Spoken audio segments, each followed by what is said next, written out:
8장에서는 솔로몬이 이제 여호와의 언약궤를 드디어 이제 성전으로 성소로 옮기려고 하고 있습니다.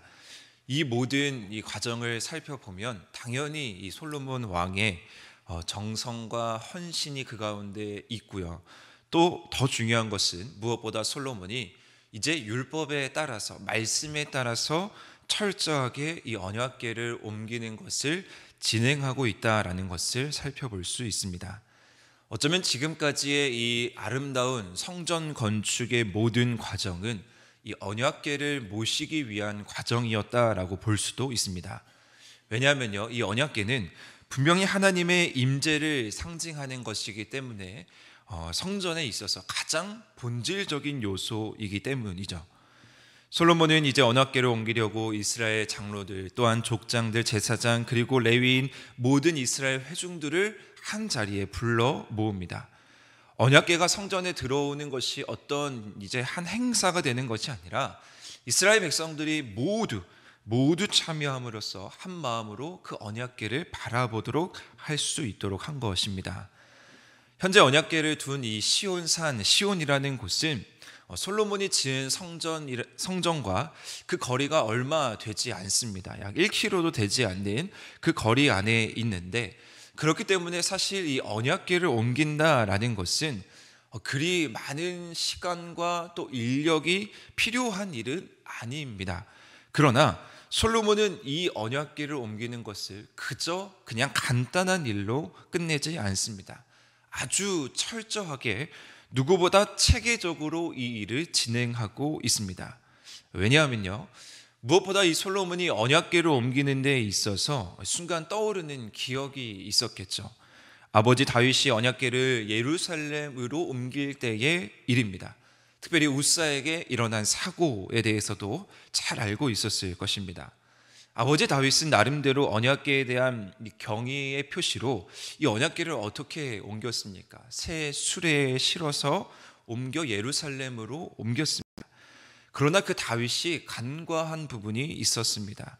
하나님께서 언약궤를 옮길 때에는 율법에 따라, 말씀에 따라 분명히 그 원칙이 있었던 것입니다. 그런데 다윗은 그것을 지키지 않았죠. 새 수레에 싣는 것이 어쩌면 인간적인 생각으로 거룩함을 표시하고 옳다고 여길지라도 그것이 하나님의 말씀대로는 아니었습니다. 그렇기 때문에 그 언약궤에 손을 댄 우사도 죽음을 면치 못했던 것입니다. 그 사건을 통해서 분명하게 하나님께서 말씀하시고자 하는 바가 있었고, 그 다윗의 후손들, 특별히 솔로몬과 그 많은 자손들은 그 사실을 누구보다 잘 알고 있었을 것입니다. 언약궤는 분명히 하나님이 그 가운데 머무는 임재의 상징이다. 언약궤는 분명히 하나님께서 그 가운데 함께 하신다. 그렇기 때문에 이 언약궤를 바라보며 언약궤를 옮기는 이 과정 가운데에서 우리도 하나님의 말씀대로, 하나님의 원칙대로 그것을 행해야 하는구나 라는 사실을 누구보다 잘 알았을 것입니다. 따라서 이 언약궤를 옮기는 데 있어서 가장 중요한 핵심이 무엇입니까? 바로 말씀의 순종입니다. 이제 솔로몬의 시대가 본격적으로 펼쳐지면서 계속해서 강조되어야 하는 사실 중에 하나이기도 합니다. 자기 스스로 해내려고 하는 것이 아니라, 자기의 생각대로 해내려고 하는 것이 아니라, 비록 인간적인 생각이 옳아 보일지라도 하나님의 말씀대로 순종하는 것, 율법의 말씀대로 원칙대로 순종하는 것이 얼마나 중요한 일인지를 이제 솔로몬 시대에 본격적으로 그 사실을 받아들이고 순종하며 나아가야 한다라는 것이죠. 이러한 이유 때문에 솔로몬은 언약궤를 옮기는 일에 있어서 이스라엘의 모든 사람들을 참여하게 했으며, 또한 다윗의 실수를 반복하지 않기 위해서 철저하게 또한 체계적으로 말씀대로 율법대로 준비한 것입니다. 또 솔로몬이 한 가지 아주 신경을 쓰고 있는 부분을 우리는 살펴볼 수 있는데요, 5절 말씀에 보시면 이렇게 기록되어 있습니다.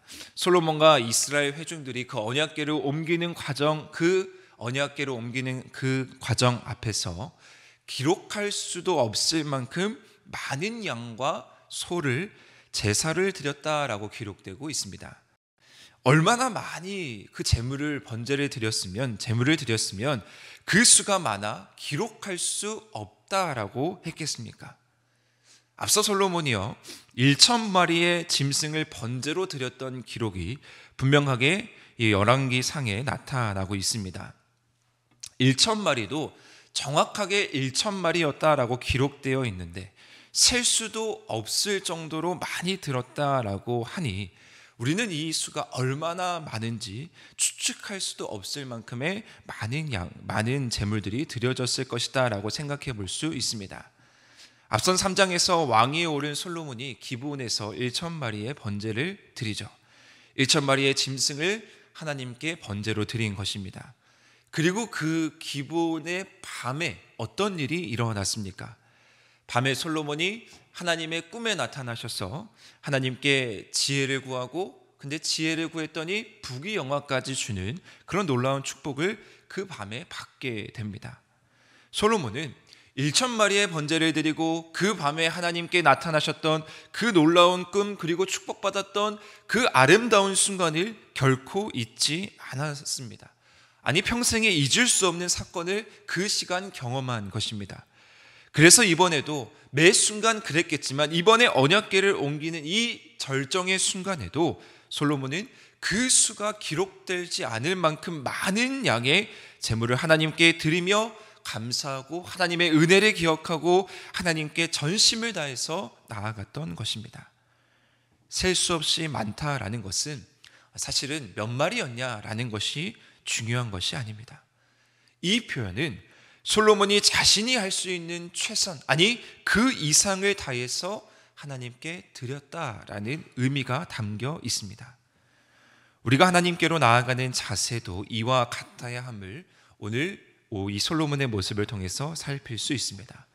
최선을 다해서 우리가 할 수 있는 모든 것을 하나님께 드리는 자세, 그것이 오늘 언약궤를 옮기는 솔로몬에게서 배울 수 있는 태도입니다.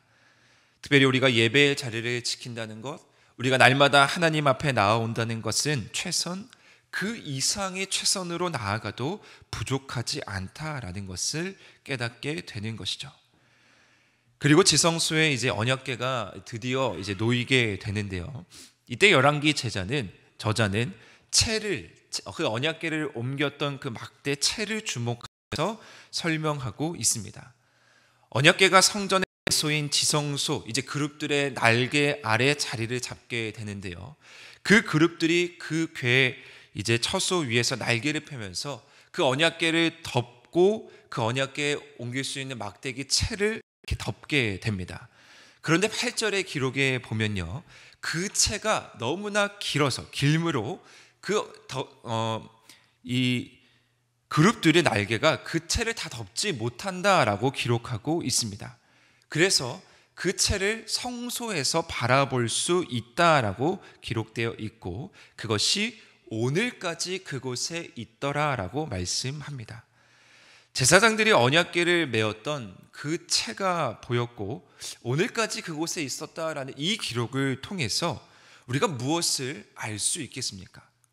분명히 이 언약궤가 정확하게 철저하게 하나님의 말씀대로 제사장의 어깨에 메고 옮겨졌다라는 사실을 그 채를 바라봄으로 인해서 매 순간 기억하고 매 순간 다시 한번 깨닫게 되면서 하나님께서 정말 그곳에 계시는구나, 하나님의 임재가 정말 그 가운데 머무는구나, 그 채를 바라보면서 생각할 수 있었던 것입니다. 이것은요, 이어지는 이제 9절의 말씀과도 맥락을 같이 하고 있습니다. 9절 말씀에 보시면 언약궤의 내용물은 율법이 가르치는 바와는 달리 두 돌판 외에는 없었다라고 기록되어 있습니다. 원래 이 안에는 3가지가 들어 있어야 하는 것이죠. 근데 이렇게 기록한 이유가 무엇이겠습니까? 하나님의 영광을 상징하는 이 언약궤의 본질이 바로 율법, 그 하나님의 말씀임을 강조하기 위해서 이렇게 기록하고 있습니다. 이처럼 무엇을 오늘 이 언약궤를 옮기는 과정 가운데에서 이 열왕기 저자는 강조하면서 솔로몬의 그 본질적인 요소를 말하고자 하는 것이냐면, 이스라엘 백성들이 하나님의 말씀에 순종하고 하나님의 말씀을 체계적으로 따르고 지키고 나아갈 때 이제 그 이스라엘 백성들을 철저하게 인도하여 주신 분이 하나님이다라는 사실을 분명하게 알려주고 있는 것입니다. 이제 마지막에 언약궤를 지성소에 옮겨 놓은 후에 제사장이 그 자리에서 나오자 어떠한 일이 벌어집니까? 성전에 구름이 가득하게 됩니다. 구름이 가득했다라는 것은 하나님의 영광이 그 가운데 가득 임했다라는 사실입니다. 구름은 출애굽 때 이스라엘 백성들이 출애굽을 하는 그 순간에 그 백성들을 지켜주고 그 백성들 가운데 하나님이 함께 하신다라는 사실을 알려줬던 요소 중에 하나입니다. 그 구름이 다시 언약궤가 있는 그 성전에 가득 덮었다라는 사실은 이제 이스라엘 백성들을 인도하여 주시고 이제 이스라엘 백성들을 이끌어 주시고 이제 이스라엘 백성들이 나아갈 수 있는 길을 제시해 주는 분은 오직 하나님밖에 없다라는 사실을 모든 백성에게 선포하고 있는 것입니다. 사랑하는 성도 여러분, 여호와의 영광이, 여호와의 그 놀라운 영광이 성전에 구름으로 가득할 수 있었던 이유가 무엇입니까? 이제 솔로몬이 철저하게 그리고 최선을 다해서 언약궤를 옮겼기 때문입니다. 그리고 그 기반에는요, 하나님의 말씀에 대한 순종이 자리하고 있었기 때문이죠.